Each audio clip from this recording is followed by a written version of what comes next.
কিন্তু তারা তাদের ওপর যতই অত্যাচার করত, তারা ততই সংখ্যায় বৃদ্ধি পেত এবং ছড়িয়ে পড়ত।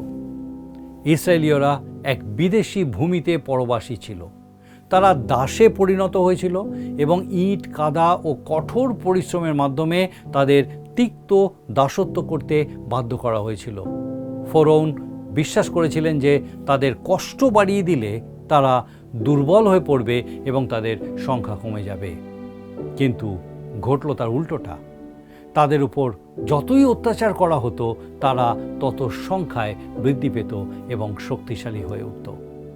ঈশ্বর আব্রাহামকে আগেই বলেছিলেন যে এই ঘটনাগুলো ঘটবে।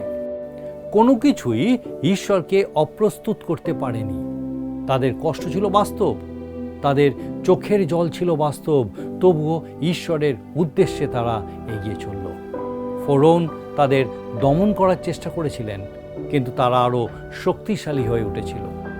শত্রু ভেবেছিল চাপ ঈশ্বরের জাতিকে ধ্বংস করে দেবে, কিন্তু ঈশ্বর তার সেই পরিকল্পনা পূরণ করতে সেই চাপকেই ব্যবহার করেছিলেন।